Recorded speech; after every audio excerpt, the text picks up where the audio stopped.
Like a stone. 1, 2, 1, 2, 3. On a cobweb afternoon in a room full of emptiness by a freeway, I confess I was lost in the pages. In your house, I long to be. Room by room, patiently, I'll wait for you there, like a stone. I'll wait for you there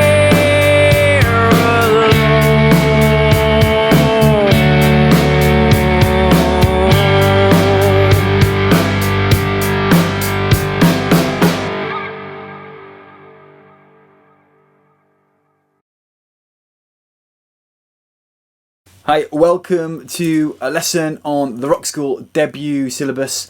This is for electric guitar and this is Like a Stone by Audioslave. Amazing song. Right, what are we going to do? First of all, let's talk about other music that you really should listen to, okay? So we've got Tom Morello as the guitarist here. Go check out Rage Against the Machine. Amazing. Big fan. You got to go listen to him, right?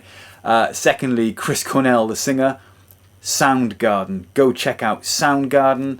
You got to check out those two bands, okay? Rage Against the Machine, Soundgarden. All right, let's get into the lesson. So what we're going to do today, we're going to look at everything you need to be able to play this brilliantly, okay? We're going to look at section A, all the single note stuff. Section B, all the chord stuff. I'm going to have chord diagrams, going to show you exactly where to put your fingers, going to show you which fingers to use. We're going to talk about sound and how to get the sound we need.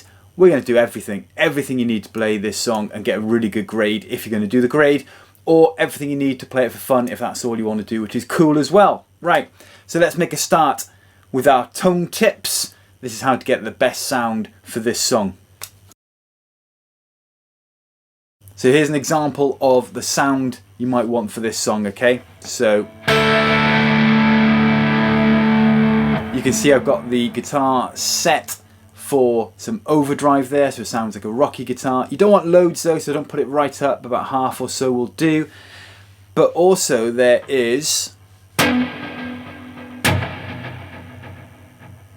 Can you hear the repeat? Da, da, da, da, da, da. I've got delay on there. And then also you get like this choppy sound, almost like an on-off sound. Wah, wah, wah, wah, wah, wah, wah, wah. And that's tremolo. And again, that's on the original track, all right? Now, if you don't have these on your amp, don't worry about it. You don't need them to play this song, but they do help get that authentic sound of the original song, okay? I'm just going to show you on my practice amplifier how I've got things set, okay? This is a Roland Cube. Very good, very affordable, good little practice amplifier. All right, let me zoom in here. I'm just going to lock that focus. And then one of the really cool things on it is it's got effects. So you can see that set to tremolo, which is that kind of on-off sound. And then I've also got that delay and reverb up here. So I've got it on a delay setting at the moment, okay? So if you've got any of those on your practice amp, use them, because they're just going to make everything sound a bit more authentic, okay? If you haven't got those, it's fine. You don't have to have them, all right? But it just helps get that really cool sound that is on the original song.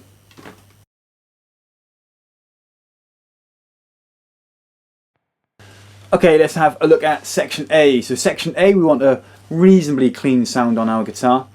And we are playing lots of single note stuff, okay? Now the general rule here for our fingers are it's simple really. Fret 1 is finger 1, fret 2 is finger 2, fret 3 is finger 3, and guess what? Fret 4 is finger 4, pinky, okay? So we're going to be starting to really learn how to use our fingers independently and not just moving one finger around all over the place, alright? We want to set good habits now and not be fixing bad habits in place. So here we go. First bar is 3 and 0 on the third string. So just count up. 1, 2, 3. That's our third string, and that's the third fret there, isn't it? Okay. So we're just going to play that one, and then take it off. That gives our 3, 0. Next one is 1 on the second string, and then 3 up on the fourth string. Alright, we then take that finger off, play it open, that's our 0, and then we play fret 2 on the third string. So far we got this, okay? 3, 0, 1, 3, 0, 2. Okay, now throughout all of that, our count is we are playing on beat 1 and then we're playing on and a beat 2. So it's going to go like this, okay? It's going to go 1, 2 and 3, 4. 1, 2 and 3, 4. When I'm playing it, it's going to go like this, okay? 1, 2, 3, 4. 1, 2 and 3, 4. Okay? That's the same for the first 3 bars. So now let's look at bar 4. Bar 4, first finger on the fourth string, first fret, and then we're going to come down here. And this is where we're going to use our pinky on fret 4, and then we use our third finger, same string, fret 3. So we're going. That's probably the hardest part, okay? Then when we start the next bar, I'd recommend using the middle finger. We're going to break the rule of that being for fret 2 here, okay? This is the only time we break the rule in this song. So we're going fret 1, fret 4, fret 3, and then at the beginning of the second line we're going back into that 3, 0. Okay, and then we just repeat all of that, and then that is all of section A done. So if I play that for you, it's going to go.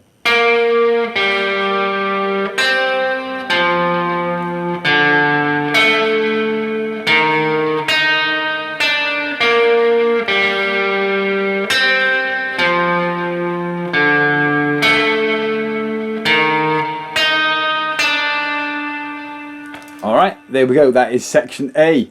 Sorted. Take your time, practice it slowly, make sure your fingers are right, okay? Don't expect to get it right straight away. It takes time, takes practice, but you can do it, alright? You can do it. Let's move on to section B. So section B is all our power chords. Remember, power chords are basically 2-string chord, right? Used a lot in rock music where you're doing this kind of thing.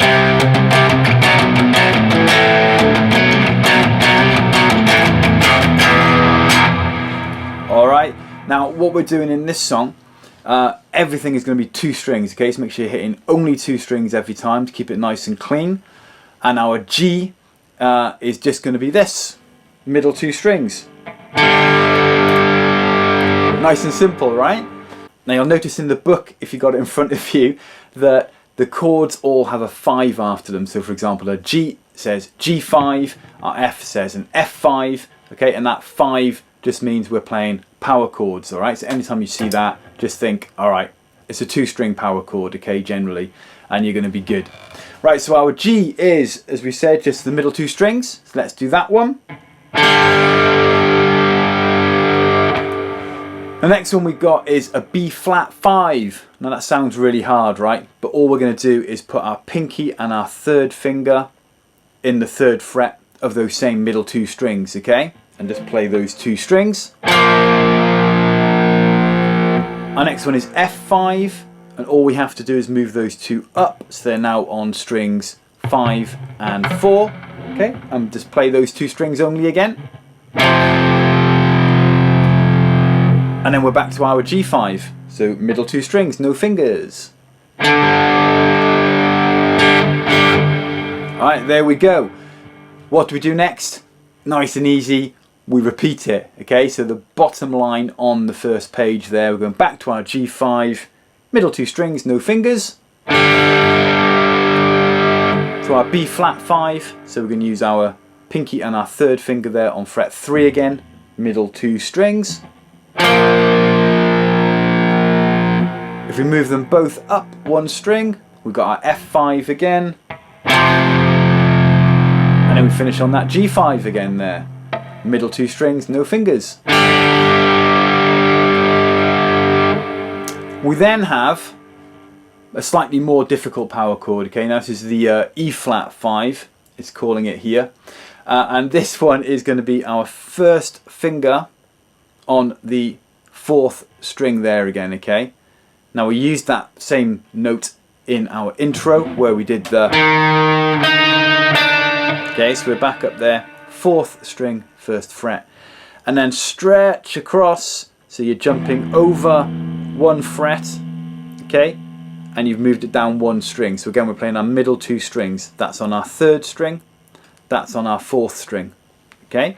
Make sure you keep that gap in between them here, all right? If you don't and you slip back here, it's going to sound a bit rubbish, okay?